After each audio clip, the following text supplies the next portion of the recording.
Give me your hot take, just out of the gates, about what's your vibe check on old Zohran? Yeah, I mean, I think Zoran, like, he had what would have been in 2021 Maya Wiley's basic demographic supporting him. But I think, there is like the establishment Democratic Party that tries to push candidates on the rest of the party.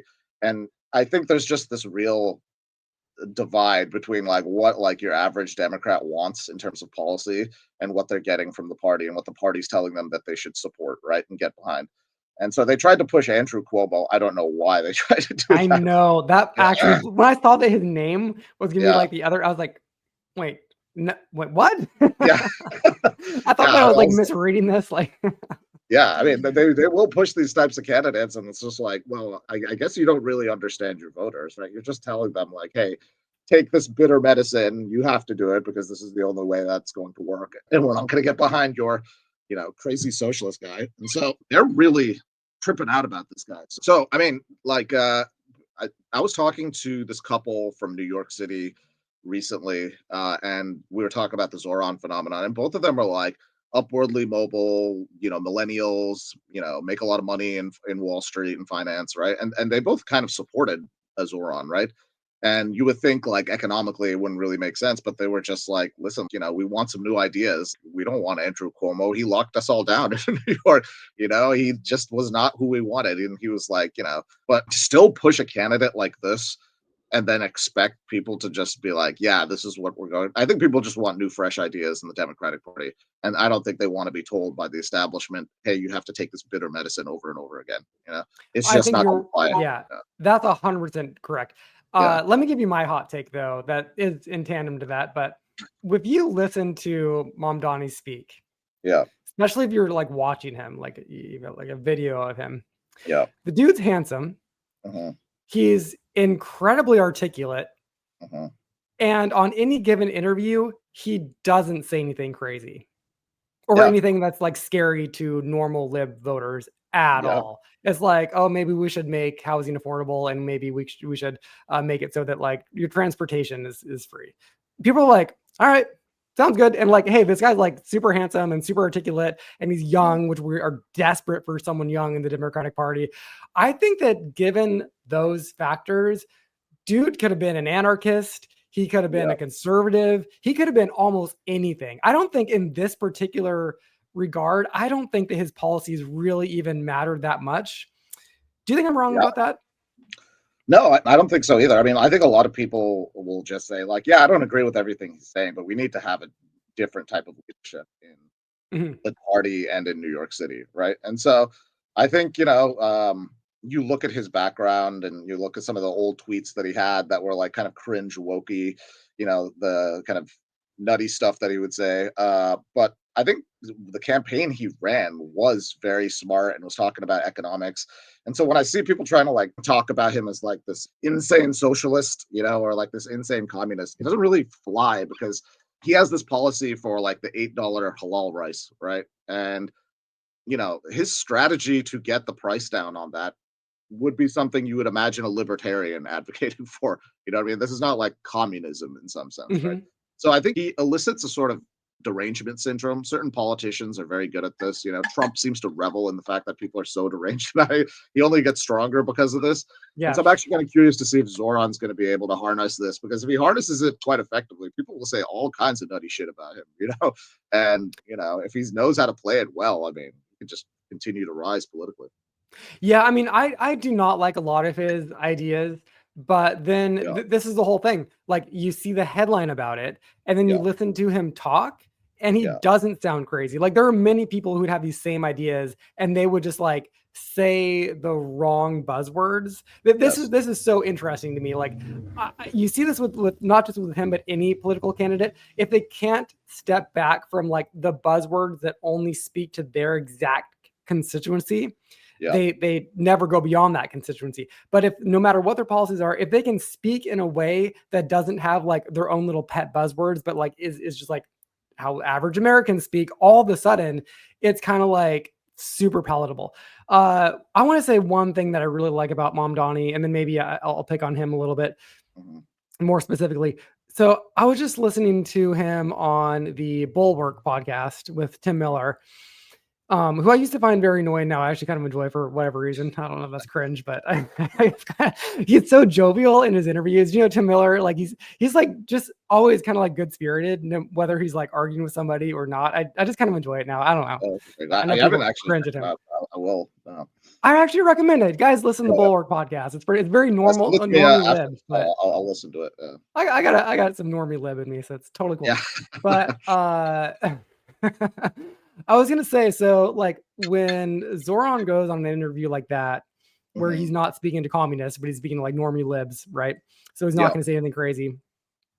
He talks a lot about the Ezra Klein abundance phenomenon. Right. And so one example that he mentioned in this interview was that, okay, if you want to become a barber in New York City, you have to fill out 40 different applications and it takes years and it's like insane and expensive.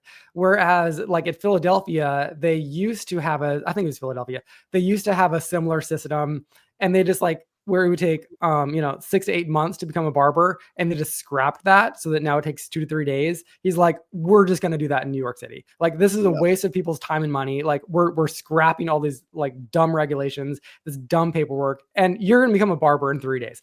That is something that speaks so hard to me. And I think literally to probably 99.9% of Americans, because this is why Americans don't like the government in general. It's like we just have this association that it's slow and clunky and there's useless paperwork.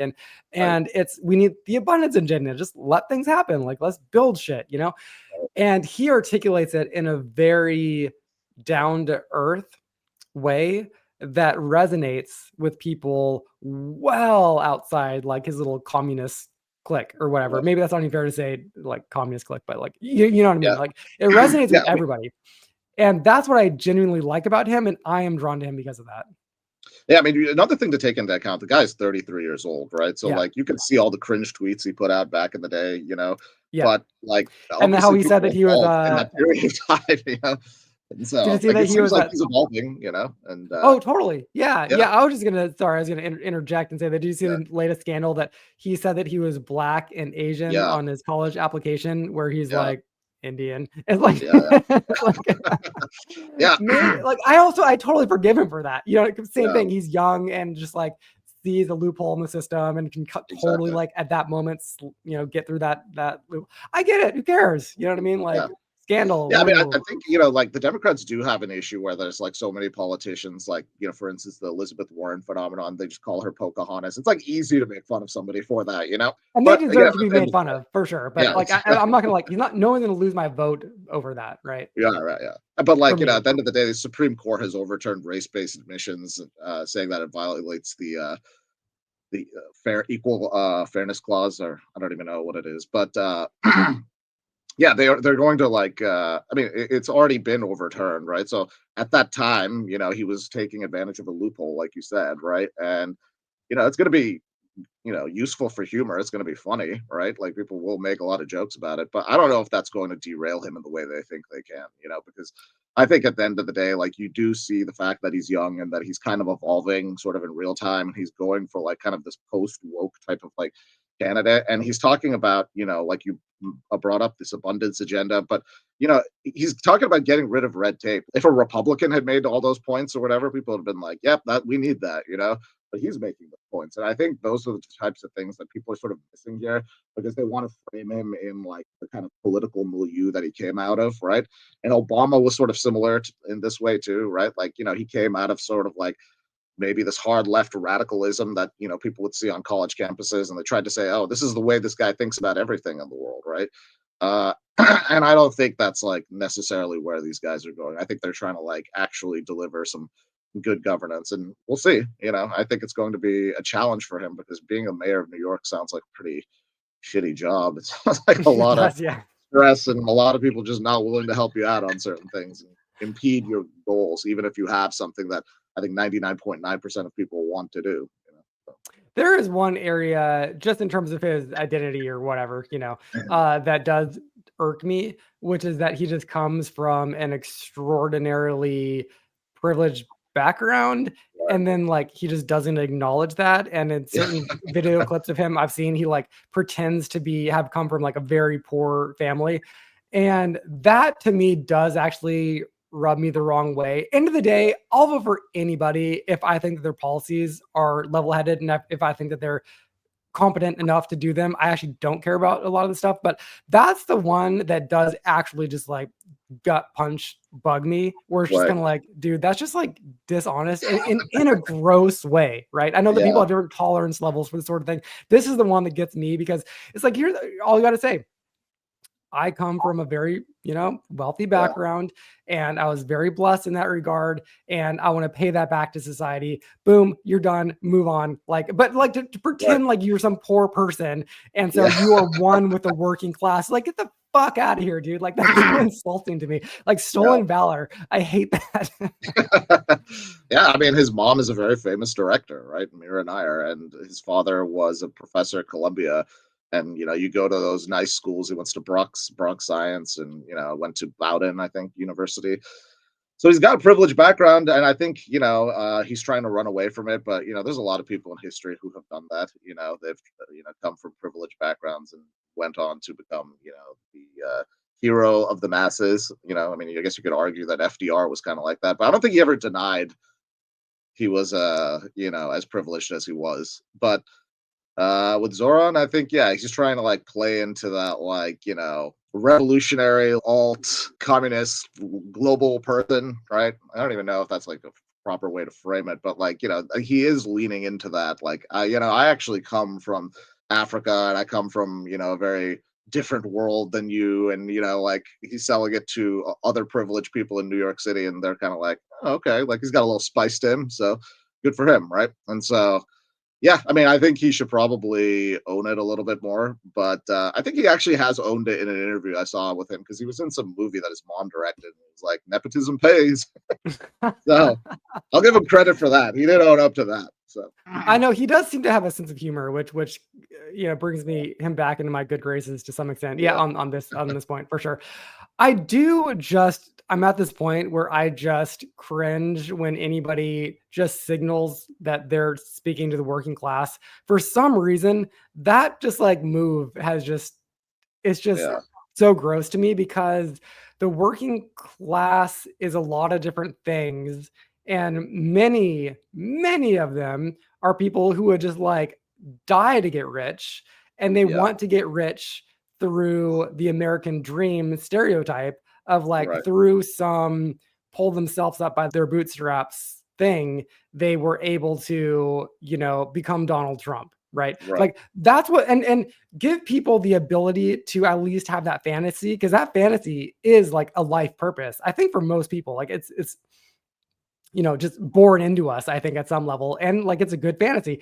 But talk about specific constituencies. Talk about like the elderly who are maybe going to become homeless, or like right, kicked out of their assisted living because we're gonna of this, or there are certain constituencies that need government help.